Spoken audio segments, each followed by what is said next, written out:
That's why I call them the drama Dallas choking Cowboys. Because they had that game practically won right at the 6-yard line.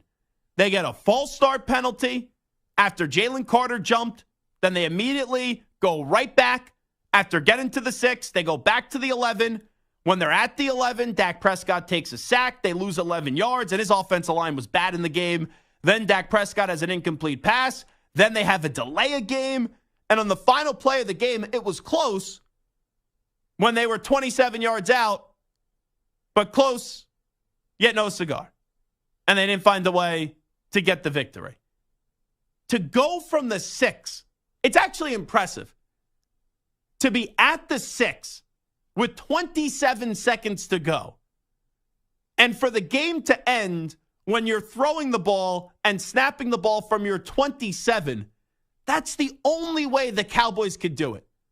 The Cowboys do the unthinkable in the big spot, even when we see it over and over again. 3 years ago, I don't know what they were trying to do, where Dak slides in bounds, then they try to rush up to the line, the official never touches the ball, and they can't even snap the ball.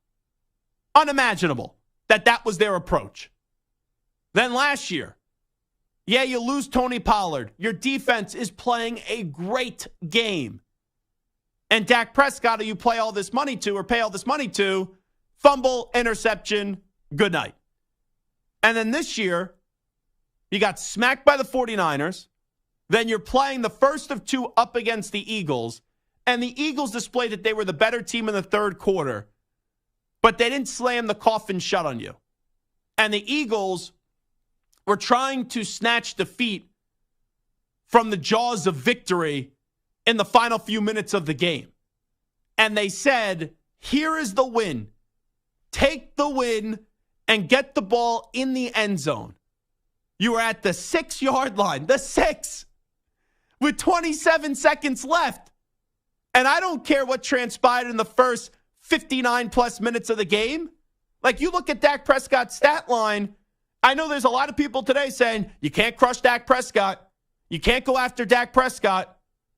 He was 29 of 44, 374 yards and 3 touchdowns.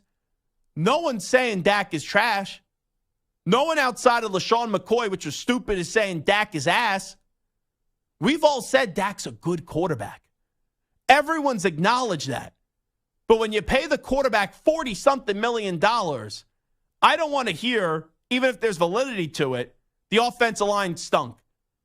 Or this connection was off with this wide receiver. Or the defense let you down. Like, I don't want to hear any of that stuff.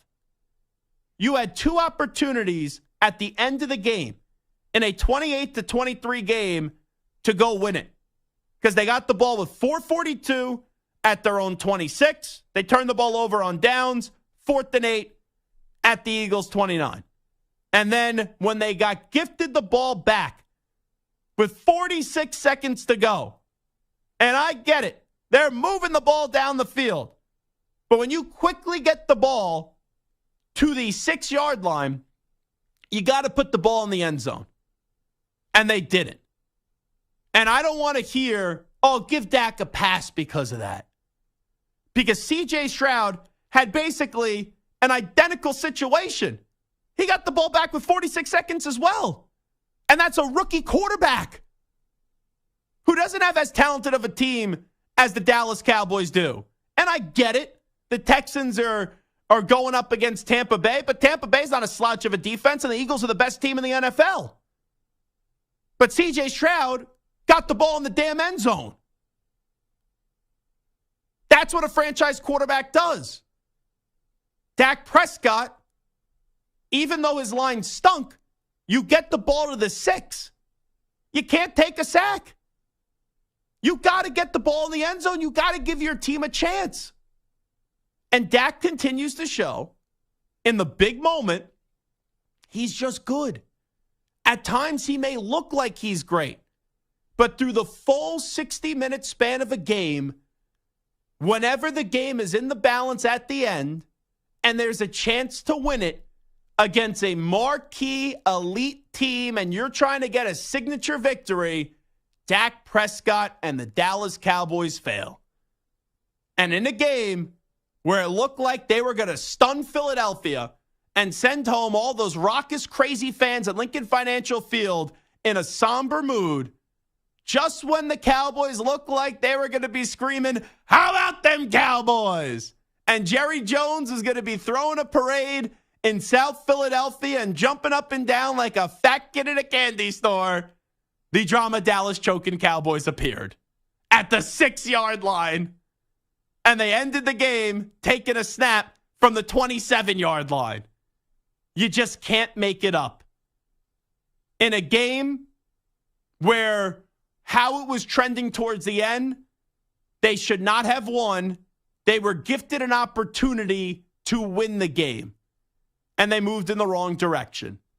So sure, enemy number one today and culprit number one on why the Cowboys lost is not Dak Prescott. I will admit that. But I don't care how great Dak played through the first 57, 56, 55 minutes of the game. Franchise quarterbacks, two things they need to do. When I watch a game, this is what I look for to determine if I believe you're a franchise quarterback. On third down, I don't care what the distance is.